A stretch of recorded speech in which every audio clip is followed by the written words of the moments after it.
जानकारी के साथ आप तक पहुंचा रहे हैं। जी हां, 41 दिन का सफर चंद्रयान 3 का, 3,86,000 किलोमीटर का फासला और उसके बाद सिर्फ 2.5 घंटे का वक्त और बीच में बचा है जब भारत इतिहास रचेगा। भारत ऐसा इतिहास रचेगा जिसको सदियों तक याद किया जाएगा, जो अपने आप में ऐतिहासिक होगा, हर भारतवासी के लिए गौरवान्वित होगा। ये जो तस्वीर इस वक्त आप देख रहे हैं, ये चंद्रयान मिशन 3 से जुड़ी है। एक एक तस्वीर बहुत कुछ बता रही है और अगले 2.5 घंटे बेहद महत्वपूर्ण है, सिर्फ विज्ञान के लिहाज से नहीं, सिर्फ इसरो के लिहाज से नहीं, वैज्ञानिकों के लिहाज से नहीं, बल्कि हर भारतवासी के लिहाज से। चंद्रयान 3 के सफल होने का मतलब क्या होगा पूरी दुनिया के लिए, जिंदगी के लिए, ये हम लगातार एक्सपर्ट से समझने की कोशिश कर रहे हैं। 7 तस्वीरें इस वक्त आपको दिखा रहे हैं। देखिए किस तरीके से उड़ान भरी चंद्रयान ने, उसके बाद जो पूरी प्रक्रिया होती है वो प्रक्रिया आगे बढ़ती चली गई और अब क्या होगा वो भी आपको दिखा रहे हैं। चांद पर लैंडर विक्रम, रोवर बाहर आएगा और उसके बाद जो प्रज्ञान है वो अपना डाटा जुटाएगा। लेकिन अभी पयोधी 2.5 घंटे का लगभग इंतजार और करना होगा, 2.5 घंटे से लगभग 1 मिनट कम।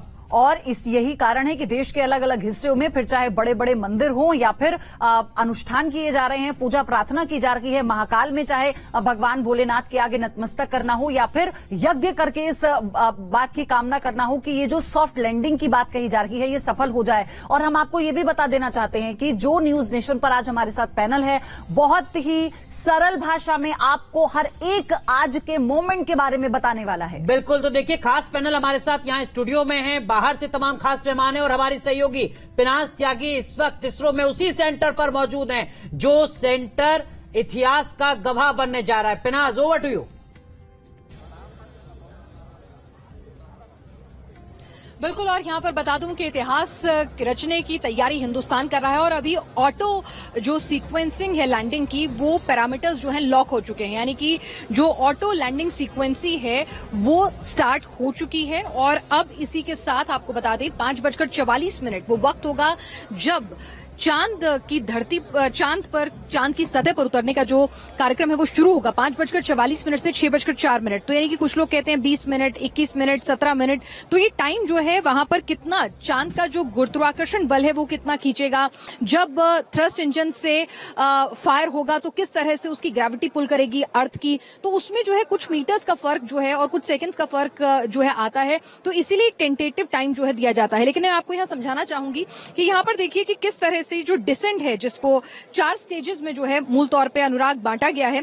तो पहले 30 किलोमीटर यानी कि 25 किलोमीटर कुछ लोग कह रहे हैं, लेकिन कहा जा रहा है कि ग्रेविटेशनल पुल का +-5 किलोमीटर करके उन्होंने 30 किलोमीटर जो हमें ये पैम्फलेट ब्रोशर्स जो है एजुकेशनल मिले हैं ऑफिशियल प्रेस ब्रीफ में, तो उसमें देखिए 30 किलोमीटर रफ ब्रेकिंग फेज जो है, यहाँ पर जो स्पीड जो है उसको कम किया जाएगा। 690 सेकंड का पूरा का पूरा फेज होगा और उसके बाद ऑल्टीट्यूड होल्ड फेज आएगा जहां पर विक्रम लैंडर जो है 10 सेकंड में तस्वीरें खींचेगा, पुरानी तस्वीरों से कंपेयर करेगा। उसके बाद फाइन ब्रेकिंग फेज जो है वो आएगा, वो लगभग 175 सेकंड का होगा। 175 सेकंड के अंदर स्पीड जो है वो कम की जाएगी, एनालिसिस जो है वो किए जाएंगे। और उसके बाद जो सबसे महत्वपूर्ण फेज होगा, यानी कि आप देखिए कि यहाँ पर स्पीड घटकर जो है वो और कम हो जाएगी, लेकिन जो सबसे महत्वपूर्ण फेज होगा 80 मीटर प्रति सेकंड की स्पीड के बाद जो बिल्कुल आपको 0 मीटर प्रति सेकंड की जो स्पीड अचीव करनी है वो आप अचीव करेंगे टर्मिनल डिसेंट फेज के अंदर। टर्मिनल डिसेंट फेज जो है वो लगभग जो है 131 सेकंड का बताया जा रहा है। तो 131 सेकंड में ऐसा नहीं होगा कि आप धप से नीचे आप अपनी स्पीड को 0 कर लेंगे। दरअसल उसको करने का भी एक तरीका होगा, क्योंकि यहाँ पे अनुराग अपने दर्शकों को हम ये समझाना चाहेंगे कि जब चांद की सतह पर उतरेगा ये यान, तो यानी अभी ऑर्बिट में है, ऑर्बिट से फिर आप अपनी स्पीड एकदम से नीचे करेंगे तो आप क्रैश लैंड कर जाएंगे, जैसा कि विक्रम के साथ हुआ था कि आपके जो ऑटो लैंडिंग सीक्वेंस में आपने तमाम डेटा भरे थे और जो स्पीड जिस तरह से कम होनी थी, जो लूना 25 के साथ हुआ था कि जो फायर हुए जो पूरा थर्स्ट जो था उसकी स्पीड कम करने के लिए ग्रेविटेशनल पुल के रेशियो में वो सही से नहीं हुए। तो इसमें क्या तरीका होता है कि आप ऐसे क्रॉस लैंडिंग करते हैं, डायगोनल होता है, तो यानी कि आपकी हॉरिजॉन्टल और वर्टिकल स्पीड जो है दोनों लगातार कम की जाएंगी। लेकिन जो तीसरा फेज होता है डिसेंट फेज जिसको बोलते हैं, तो उसके अंदर आप सीधे वर्टिकल, सिर्फ यानी कि वर्टिकल लैंड कर रहे होते हैं। वो सबसे इंपॉर्टेंट फेज होगा 131 सेकंड का, जब स्पीड होगी 0 मीटर पर सेकेंड, और उसके बाद विक्रम लैंडर यही उम्मीद है कि बिल्कुल सॉफ्ट लैंडिंग जो है जीरो स्पीड के साथ कर पाएगा। वहां पर चांद का जो नेचुरल ग्रेविटेशनल पुल है उसके साथ ही नीचे जो स्पीड कम होती हुई जाएगी उसके साथ सतह पर लैंड करेगा। और लैंड करने के बाद अनुराग बता दें कि 2 घंटे से लेकर 4 घंटे तक, हालांकि वैज्ञानिक कह रहे हैं 2 ही घंटे लगेंगे। बिल्कुल, तो ये जो पूरी प्रक्रिया है ये 4 फेज में चलेगी, जैसा पयोधी हमारी सहयोगी पिनाज ग्राउंड जीरो से इसरो के सेंटर से मौजूद होकर बता रही है। लेकिन न्यूज रूम में किस तरीके की हलचल है, अपनी सहयोगी जरा रंजना का रुख करते हैं। उसे घुमा है कि ये उड़ान कुछ कम है, लेकिन मुझे यकीन है कि ये आसमान कुछ कम है। देखिए, इस वक्त हर देशवासी बस यही चीख चीख कर कह रहा होगा, क्योंकि देश में जोश पूरा हाई है। और हो भी क्यों ना, फिलहाल हम हमारे न्यूज रूम का जोश और तस्वीरें आपको दिखाना चाहेंगे। आप चारों तरफ अगर देखेंगे तो पूरी तरीके से तिरंगे झंडे में ये न्यूज रूम पटा हुआ है, और साथ ही सुबह से चंद्रयान 3 की न्यूज नेशन अपडेट पल पल की आपको दे रहा है। मैं अलग अलग जगहों पर आपको ले जाना चाहूंगी और दिखाना चाहूंगी कि किस तरीके से तैयारियां हो रही हैं। आप जरा इधर निगाहें घुमाइए, लगातार यहीं से अपडेट आप तक पहुंच रही है कि कौन सी खबर सबसे पहले आई, इसरो ने क्या कुछ ट्वीट किया और फिलहाल ताजा परिस्थिति क्या बनी हुई है। लगातार जो आप तस्वीरें देखते हैं उसकी पैकेजिंग कुछ इधर से तैयार होती है, और जो पीछे का सेक्शन आप देखेंगे यहां से तमाम बड़ी खबरें आप तक पहुंचती हैं। तो न्यूज रूम में तो जो तैयारी है न्यूज नेशन की वो काफी ज्यादा बड़ी है। और देखिए पयोधी, हर जो हमारा साथी है, जो मीडिया कर्मी है, वो भी बहुत ज्यादा उत्साहित है। और यही कारण है कि हमने अपने पूरे न्यूज रूम को भी ऐसे तैयार किया है कि हौसला थोड़ा भी कम नहीं होना चाहिए, एक्साइटमेंट थोड़ा कम नहीं होना चाहिए। लेकिन इसी बीच बहुत इंपॉर्टेंट जानकारी, क्योंकि पिनाज हमारे साथ लगातार इसरो के उसी सेंटर से जुड़ी हुई हैं जहां पर सभी वैज्ञानिकों ने अपनी कमर कस ली है। Pinaz, over to you. आपके पास हम आप आ रहे हैं, जो आप जरूरी जानकारी साझा कर रही थी, प्लीज उसे कंटिन्यू कीजिए।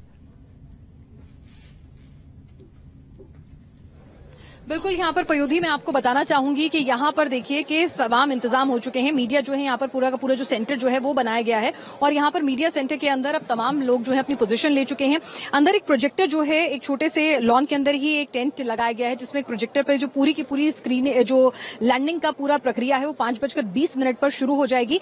लेकिन जो असली वक्त है वो 5:44 से लेकर 6:04 का है, जब जो 4 फेज है, यानी कि जिसे कहा जाता है डेडली ब्लाइंड स्पॉट, यानी कि ऑटो सीक्वेंस लैंडिंग जो है अपने आप हो रही है। सब कुछ पैरामीटर्स फीड कर दिए गए हैं विक्रम लैंडर में, और उन्हीं पैरामीटर्स पर वो एनालिसिस करते हुए अपनी कॉल लेगा। यानी कि अब इसरो में यहाँ कमांड सेंटर में बैठे हुए वैज्ञानिकों का काम नहीं है, जो भी डेटा उन्होंने, जो भी पैरामीटर्स जो है उन्होंने फीड कर दिए हैं, उसी के बेसिस पर विक्रम लैंडर जो है वो अपनी सूझबूझ से, यानी कि अपनी सूझबूझ, जिसको मैं इस तरह से आसान करूंगी लोगों के लिए समझना, कि उसके अंदर जो सेंसर है, उसके अंदर जो चंद्रयान 2 का पुराना डेटा है, उसके अंदर जो पुराने मिशन का डेटा है, जो चांद के एटमॉस्फेयर के बारे में जो डेटा है, जो उसके सेंसर्स ने जुटाया होगा, तो उनसे कंपेयर करके वो अपनी कॉल खुद लेगा, यानी कि ऑटो मोड में वो चलेगा। तो यहाँ पर सबसे क्रूशियल काम ये होगा कि जो सबसे लास्ट फेज है, जिस तरह से मैं आपको बता रही थी, टर्मिनल डिसेंट फेज, जो 131 सेकंड है ना, उसमें तमाम वैज्ञानिकों की सांसें जो हैं वो अटकी होंगी कि 131 सेकंड जो है वो किस तरह से काम करेंगे, वो भी पयोधी मैं यहाँ पर समझाना चाहूंगी। यहाँ देखिए कि किस तरह से 131 सेकंड के अंदर ऐसा नहीं होगा कि सीधे सीधे चांद की सतह पर जो है वो विक्रम लैंडर जो है आके गिर जाएगा। देखिए, अगर वो गिरेगा तो फिर वो क्रैश होगा। तो यहाँ पर क्या है कि हॉवरिंग होगी, यानी कि जैसे आपने स्पीड थोड़ी कम की, वो हॉवर थोड़ा चक्कर लगाएगा, रुका रहेगा वहां पे, उसके बाद फिर दोबारा थोड़ी देर के लिए नीचे आएगा। ठीक है, पिनाज माफ कीजिए, आपको रोक रहे हैं जरा। एक और हमारे सहयोगी जो इस वक्त उसी जगह बेंगलुरु में मौजूद है, यासिर मुश्ताक, जो लगातार चंद्रयान मिशन 3 से जुड़ी हर एक अपडेट दर्शकों तक पहुंचाते रहे। Yasir, over to you.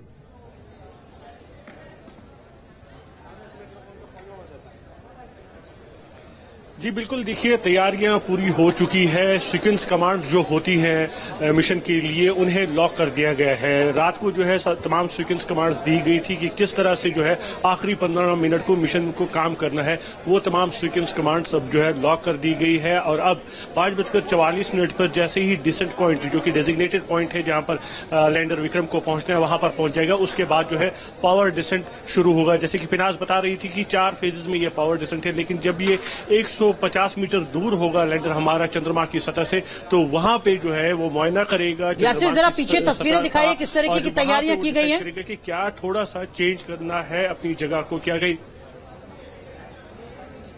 जी बिल्कुल, मैं आपको दिखाऊंगा। यहाँ पे आप देख सकते हैं ये बड़ा प्रोजेक्टर लगाया गया है यहाँ पर, और इस प्रोजेक्टर में लाइव तस्वीरें हमें मिलेंगी जो अंदर कमांड सेंटर में जो है टेलीमेट्री सेंटर, वहां से जो कमांड दी गई है और किस तरह से ट्रैक किया जाएगा, वो तमाम जानकारी हमें यहाँ पर मिलेगी इस प्रोजेक्टर के जरिए। और 5:44 पर ट्रैकिंग की जो लाइव तस्वीरें हैं हम आपको यहीं से दिखाएंगे कि किस तरह से ट्रैक किया जा रहा है और किस दिशा में हमारा लैंडर जा रहा है, वो सब जानकारी यहाँ पर हमें मिलेगी। और जिस तरह से की है 15 से 19 मिनट तक जो है टच डाउन प्रोसेस जो है वो चलेगा, और 6:04 पर जो है लैंडर विक्रम जो है वो सॉफ्ट लैंडिंग का जो उम्मीद है कि वो सॉफ्ट लैंडिंग करेगा 6:04 पे वो यहाँ पर होगी। लेकिन 150 मीटर की दूरी पे जब होगा लैंडर, तब वो एक बार मुआयना पूरा करेगा उस जगह का जहां पर उससे उतर। बिल्कुल हम